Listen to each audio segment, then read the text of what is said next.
आपको अमर अकबर एंथनी याद है? ये वाले नहीं, ये वाले। अपने ज़माने की सुपर हिट फिल्म थी। अगर नहीं देखी है तो यूट्यूब पर अवेलेबल है, देख सकते हैं। वैसे मैं फिल्म की फ्री पब्लिसिटी नहीं कर रही हूँ, मैं सिर्फ फिल्म के एक स्पेसिफिक सीन में इंटरेस्टेड हूँ। निरूपा रॉय का एक्सीडेंट होता है, उन्हें खून की ज़रूरत है। नीतू सिंह डॉक्टर हैं, नर्स उनके पास भागती हुई आती है। डॉक्टर, उन 2 आदमियों का खून भी उस औरत को कम पड़ रहा है, और भी खून की ज़रूरत पड़ेगी।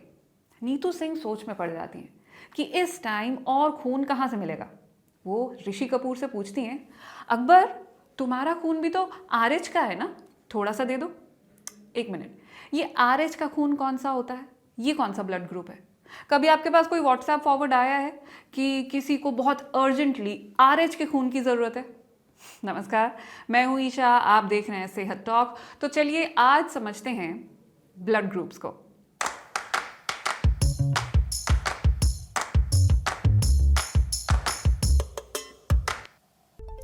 इंसानों में 4 तरह के ब्लड ग्रुप होते हैं, ए, बी, ए बी और ओ। दरअसल हमारे शरीर में 2 प्रकार के एंटीजन पाए जाते हैं, ए और बी। ये एंटीजन खून में मौजूद रेड ब्लड सेल्स की सतह से जुड़े होते हैं।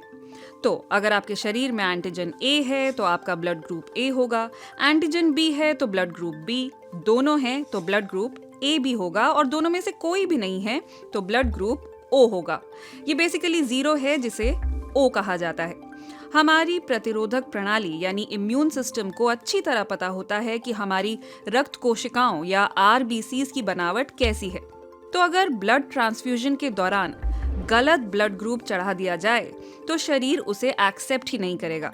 खून में थक्के जमने लगेंगे और ये जानलेवा भी हो सकता है।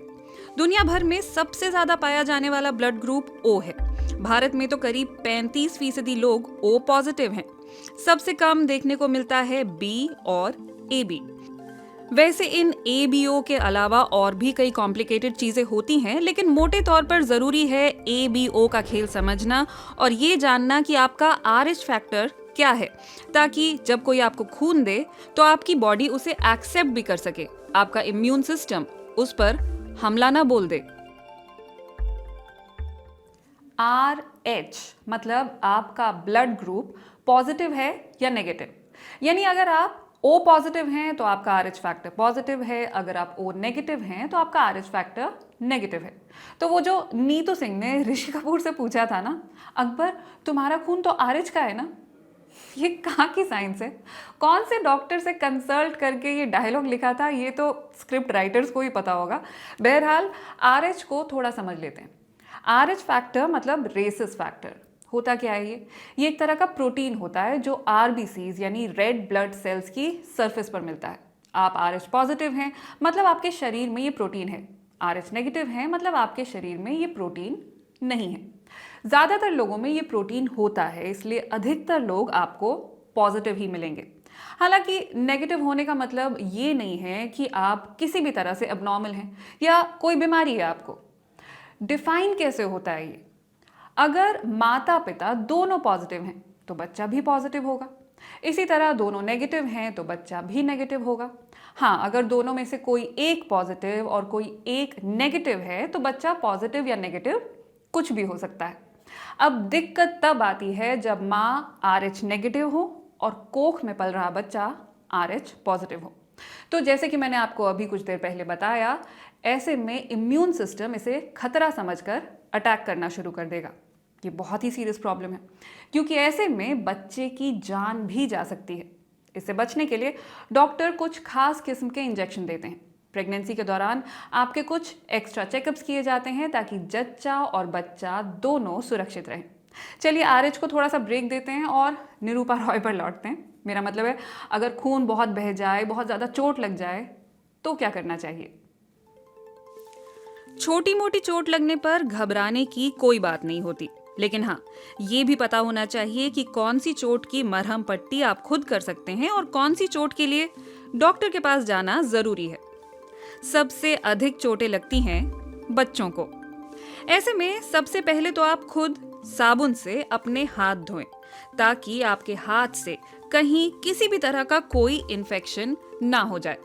हाथ धोने के बाद अगर मुमकिन हो तो ग्लव्स भी पहन लें। इसके बाद घाव को साफ कीजिए डिसइंफेक्टेंट या डेटॉल से। अहम बात यह है कि चोट पर से सारी गंदगी साफ कर देनी चाहिए ताकि इन्फेक्शन का कोई खतरा ना रह जाए।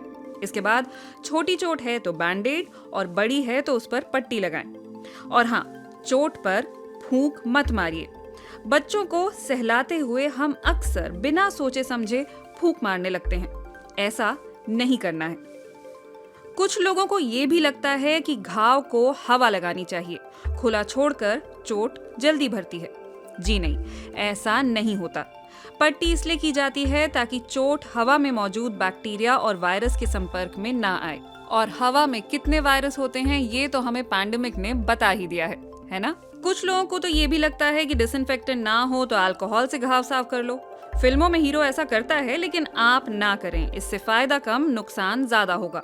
आपको बस घर में अपनी फर्स्ट एड किट में ये रखना है: बैंडेज, कॉटन, पट्टी, डिसइंफेक्टेंट स्प्रे या एंटीसेप्टिक। बस इतना काफी है।